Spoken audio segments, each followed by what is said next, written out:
we do welcome Kyle Busch into the Race Hub show. Always great to see you, Kyle. And you know, you have 15 wins collectively in these round one racetracks. So I know your confidence has to be high, but how does it also help your crew chief, Ben Bayshore, who's going through this for the very first time in the Cup Series? Yeah, it's definitely been a year's worth of learning, just learning each other, learning the cars, and trying to figure out the Cup Series. But it's been going well. You know, I feel like things have really transpired as of late. We've been building that consistency. We've moved our way up all season long through the points ladder and gotten us to, finish the regular season in fourth, and now the playoffs start. So three of my best tracks, and I feel like three of the best tracks that we've got as far as our team goes as well, that line up right here to start with. And then it's kind of a crazy round, if you will, for round two. Not a whole lot to look forward to there. But then that third round, the round of 8, I feel like we're really strong in that one as well. So look forward to the playoffs.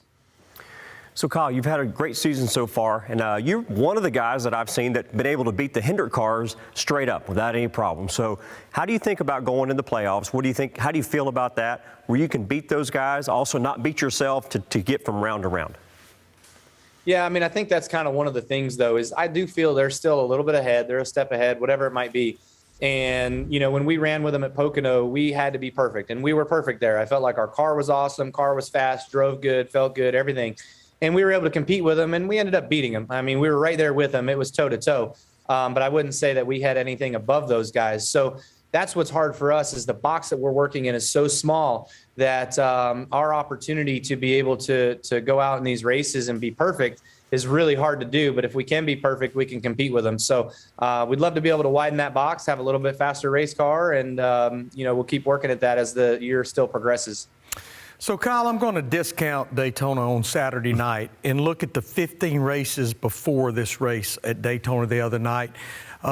15 races, 2 wins, 9 top 5s, 11 top 10s at every type of racetrack that we go to. But as you sit in the competition meeting, I know obviously win races, that's what Kyle Busch is all about.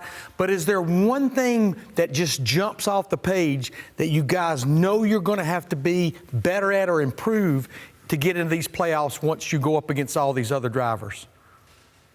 I feel as though we all kind of try to rank each other and where everybody sets, and that's team rankings, with Hendrick being first. I feel like we're second, we're right there.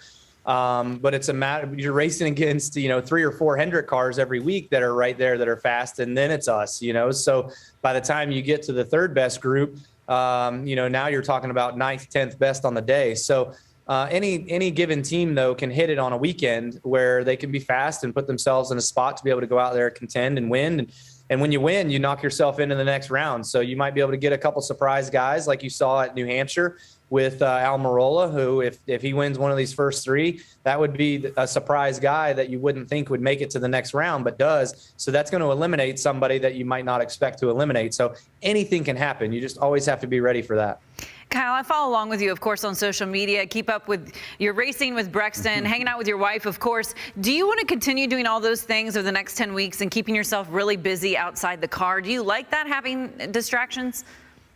Absolutely. Yeah. I feel like those are good distractions, taking yourself away from all of the headache and the stress of what these playoffs do. And, Kevin Harvick said it a few years ago, these playoffs, the way it's all structured now, it's going to shorten a driver's life.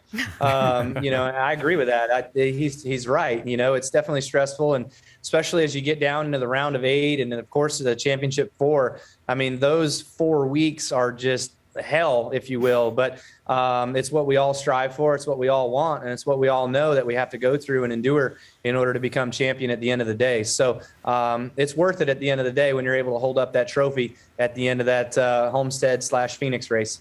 And another thing I want to mention, though, on social media is your impromptu pressers. I personally have very much enjoyed seeing you doing your impromptu. Are we going to see more of those over the next 10 all weeks? But the Speedo one. Yeah, no more. Well, that one wasn't an impromptu presser, but yeah, no, I know Caitlin's interested in the guy with no shirt on every time. So we'll make sure to bring him back each and every time. So yeah, we're having fun with that. It's fun.